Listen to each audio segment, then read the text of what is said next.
everything that ever happened to you in your life happened to you in the present moment. That is, the future and the past are nothing more than illusions. They all occur in the present moment.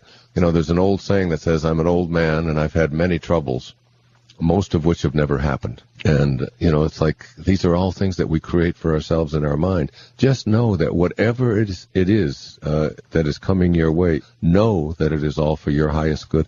Who could ask for anything more than that? Think of it instead of what might happen in the future. Ask yourself this question whenever one of those thoughts pops into your head. That is, why am I using up this present moment, which is all I get in life, all I'll ever get? Why would I want to use it being consumed with something that might or might not happen down the road? And the more you're able to do that and be there and send that worry thought away, because the worry thought is nothing more than how you're choosing to use up this present moment by consuming yourself with worry. Guilt is the opposite of that. Guilt is using up the present moment to be concerned about something that you did or didn't do or should have done or didn't do right, but you're still doing it in the present moment. So worry and guilt, in my book, Your Erroneous Zones, I call these the useless emotions. They're just useless because all they do is take you away from the moment and have you fill up the moment with something other than what you want to be doing, which is to be in a fully functioning, loving, present moment experience all the time, just being in the now. And if you want to learn how to do that, go out and watch your animals. Because I wrote a book years ago called The Sky's the Limit, and one of the chapters is called First Be a Good Animal. And there's so much that we can learn from the creatures out there. Like an otter isn't worried about, whether it's a mate is going to leave it 2 months from now, or whether, whether it likes somebody else better, or any of those kinds of things. It's just in the moment. It's being an otter. Just be an otter. Just enjoy the moment. And you'll find that all of that other stuff will just pass exactly the way it's supposed to. It's all unfold perfectly.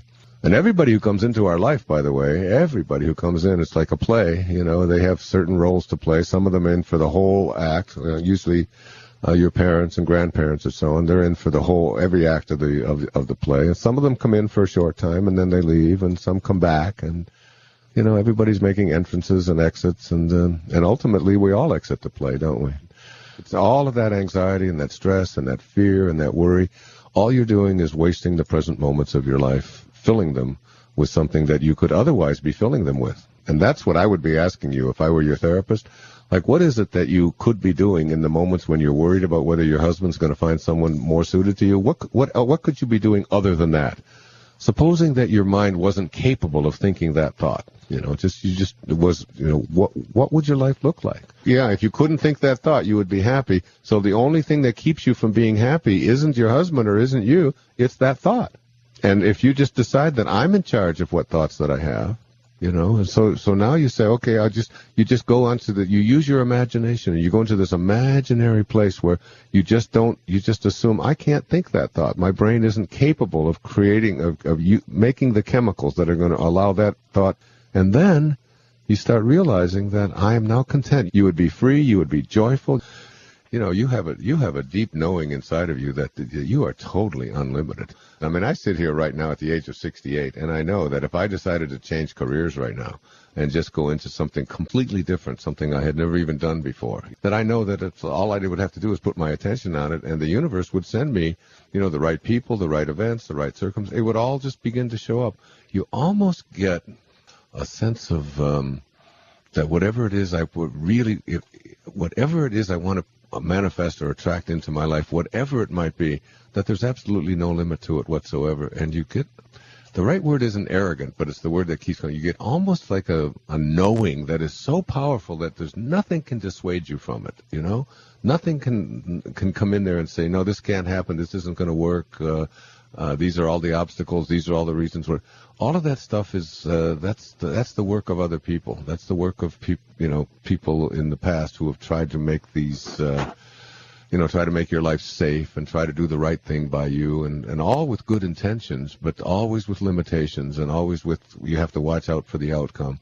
You're moving into the same place that you're going to move into when you die, when you leave this body behind, this place of oneness. And oneness is a very difficult concept for us to grasp because we're always in tune-ness. We're always in, not just the thing, but the symbol of the thing and what will happen and what circumstances might. And we introduce conflict. There's always this inclination of the mind to go into this area of conflict but what ifs but when you're in oneness, when you're in total oneness, it's all perfect. And every one of these thoughts that are bombarding your consciousness now, they're coming in there just to sort of wake you up and have you realize that there's absolutely no limits whatsoever. You just make the decision, whichever way you want to go. Practice living the virtues, practice being out there and serving and honoring others and servicing yourself and God and our planet, and the right thing will come your way. By thinking small, by thinking about what I can do. Attract purity to your life. It's why I put such an emphasis on drinking water for healing. It's interesting that when the kahunas talk about this God force, they always equate it with water. Water flows, water goes here, water has no boundaries. This energy is always thought of as water-like. I spent a lot of time in Hawaii. I spoke with several of the kahunas who had descended from a long line of healers. And I talked to them about healing and how it works.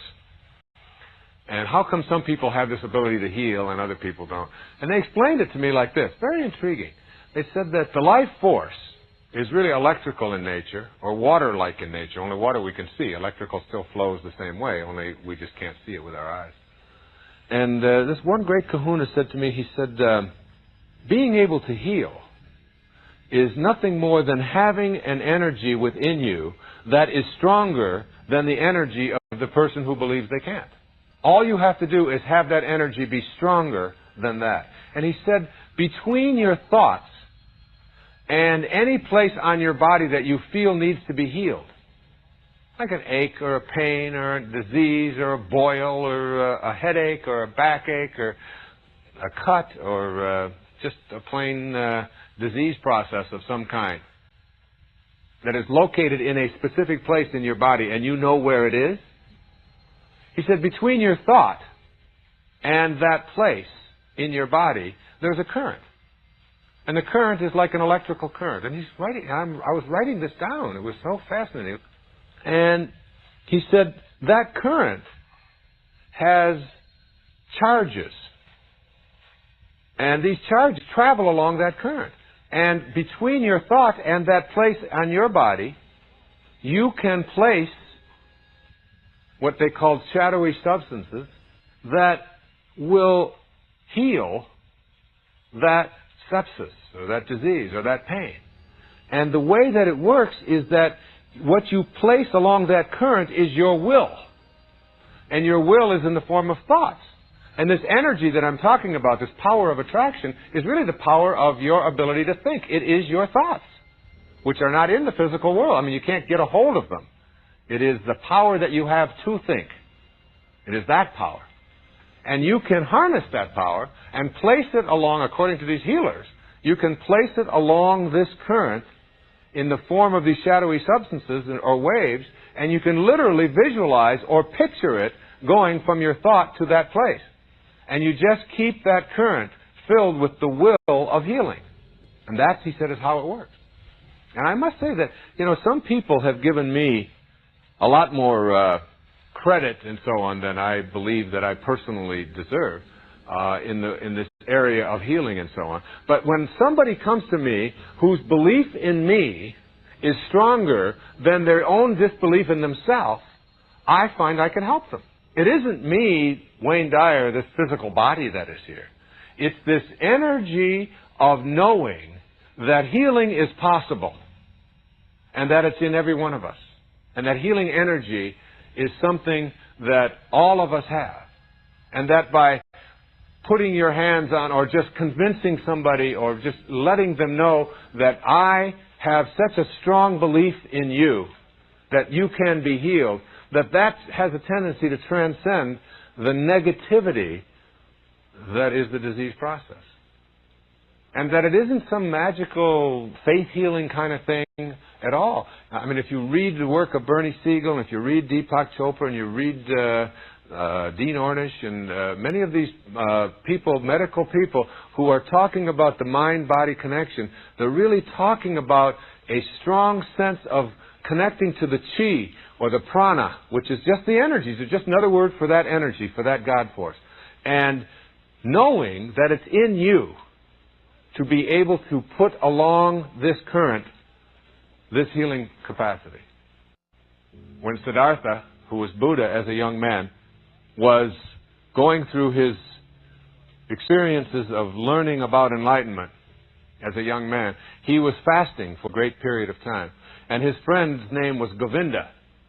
And when he was fasting and had been fasting for some 50 days, and his friend Govinda looked at him and he said, Siddhartha, he said, what good is fasting?